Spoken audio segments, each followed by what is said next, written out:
राजधानी लखनऊ से खबर Kanpur road Badali Khera transporting metro station के पास स्थित सत्यालोक कॉलोनी में सत्यलोकेश्वर महादेव मंदिर जो कि विषम स्थिति में था, जिसका मंदिर निर्माण 1991 में हुआ था और मंदिर का जीर्णोद्धार 2022 में संपन्न हुआ है। पहले से अब मंदिर की स्थिति में सुधार हुआ है। सत्यलोकेश्वर महादेव सेवा समिति जब द्वारा सफल पहल व कार्य करवाया। समिति के लोगों ने संरक्षक राम उजागर त्रिवेदी, अध्यक्ष राम बहादुर त्रिवेदी, कोषाध्यक्ष पुरुषोत्तम त्रिवेदी, सचिव पंकज त्रिवेदी, सदस्य राहुल तिवारी, सीपी पांडेय, दुर्गेश तिवारी, प्रद्योत सिंह, विकास राय, प्रवीण, पीयूष त्रिवेदी, मान, प्रदीप सिंह सिंह, पुजारी आचार्य, पंडित नारायण आचार्य जी आदि के द्वारा यह मंदिर की व्यवस्था में सुधार एवं विकास हुआ। मंदिर में भक्तों की काफी चहल पहल बनी रहती है और भी इसी तरह भक्तों ताते बने रहे। SK7 न्यूज से संवाददाता संदीप सिंह की रिपोर्ट। आप देख रहे हैं SK7 न्यूज, खबरें हमारी, हौसला आपका।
छोटे वाले स्पीकर वे तो सुनाई मेट्रो में यहाँ लगते थे।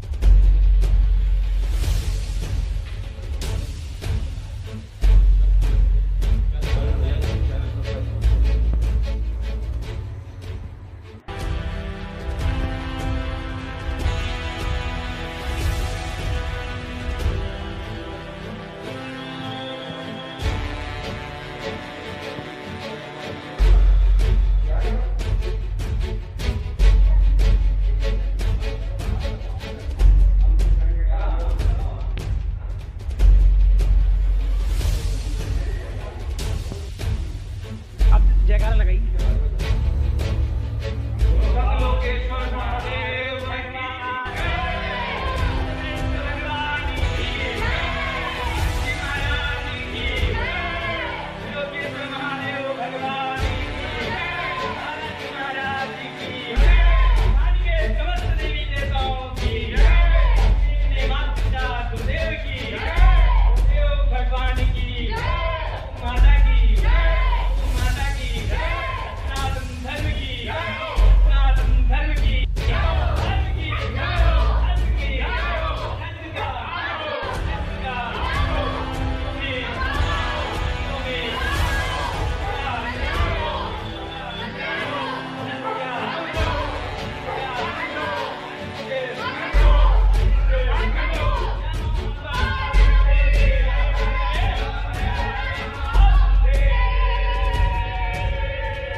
जब से प्रिपरेशन मंदिर से यहाँ पे शासित रही है, जब से क्या स्थिति रही मंदिर की, क्या परिवर्तन आया है?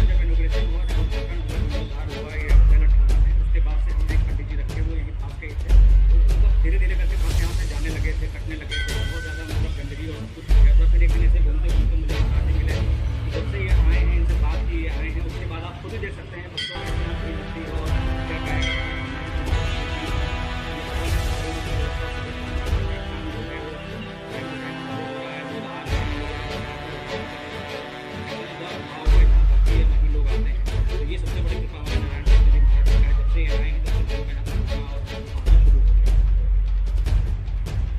ये लोकेश्वर जो मंदिर है, ये कब से, कभी स्थापना इसकी कब से चल रहा है? 1991 में इसकी स्थापना हुई थी, लेकिन कुछ गत वर्षों से ये नाली में पड़े हुए थे भगवान, बहुत ज़्यादा गंदगी थी यहाँ पे। और पिछले ही साल चाचा जी ने इसका जीर्णोद्धार कराया है, सब भाइयों ने मिलकर उसको रूपरेखा दी है।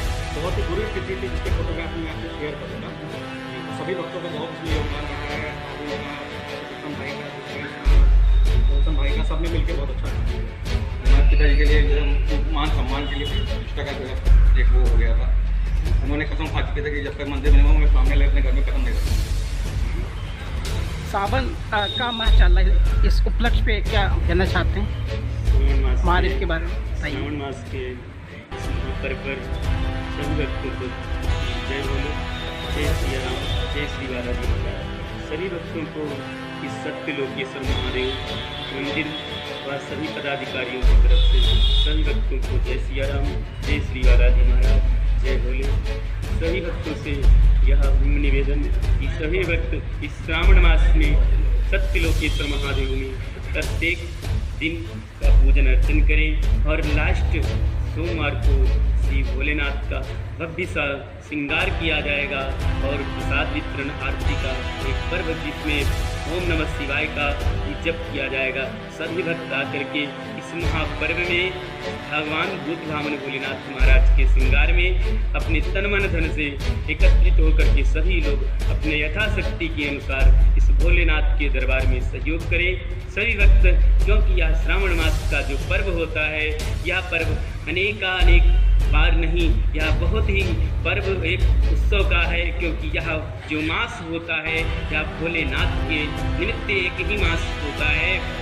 और इस मास में भोलेनाथ का पूजन अर्चन करने के लिए कोई मुहूर्त नहीं, कोई समय नहीं और कोई दिहत और दिशा का पूर्व नहीं है, क्योंकि इस श्रावण मास में कोई भी पूजन अर्चन अगर भोलेनाथ का किया जाता है तो उस पूजन अर्चन करने से हमें फल की प्राप्ति होती है और हमारा कार्य सफल होता है। जैसे कि हम अगर महामृत्युंजय इत्यादि इस श्रावण मास के बाद में किसी भी मास में करते हैं तो हमें भोलेनाथ का शिववास देखना पड़ता है, क्योंकि भगवान भोलेनाथ जागृति अवस्था में क्योंकि शयन अवस्था में जब होते हैं तो हमारा किया हुआ जो महामृत्युंजय या कोई भी पूजन जब होता है वह सफल नहीं होता है। इसलिए क्योंकि हमारे किए हुए कर्म का जो फल है भगवान भूत भावन भोलेनाथ को नहीं मिलता है, इसलिए हमारे किए हुए कर्म का फल हमें ग्रहण नहीं हो पाता है, क्योंकि हमारी छोटी सी त्रुटियों के द्वारा हमारा किया हुआ जो सारा पूजन है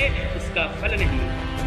इसलिए और जो भी कोई रुद्राभिषेक या पूजन किया जाता है निमाह में, उसका भी हमें समय मुहूर्त और दिन देखना पड़ता है। लेकिन एक यह ऐसा मास है श्रावण मास जिसमें ना तो कोई दिन और ना तो कोई समय और ना तो कोई पर्व देखा जाता है। इसलिए सभी भक्त इस श्रावण मास में भोलेनाथ का पूजन अर्चन करें। सभी भक्तों से यह निवेदन है कि श्रावण मास में भगवान भोलेनाथ का पूजन अपने तन मन धन के द्वारा करें।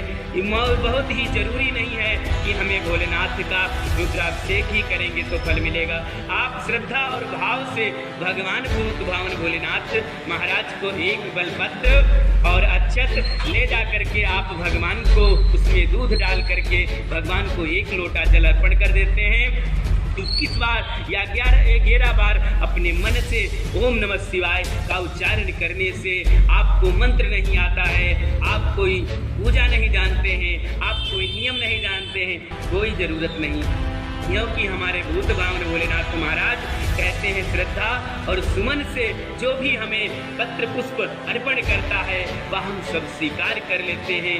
क्योंकि बड़े ही सुंदर भाव से सूरदास जी ने लिखा था एक पद, आज हमें भी याद है, क्योंकि हमारे गुरु जी ने हमें पढ़ाया था कि भाव में भक्ति भली तो भाव में सब सारे, अरे जहाँ प्रभु की भक्ति नहीं वहाँ सब साधन बेकार है। क्योंकि हमारे अंदर भाव होना चाहिए। भगवान यह नहीं कहते हैं कि हमारे लिए आप यहाँ भोग में मीठा बर्फी ही लेकर के आओ, हमारे यहाँ पर केरा 151 रुपये ही चढ़ाओ, क्योंकि सबसे बड़ा तो भाव पूजन का श्रद्धा और सबूरी होता है।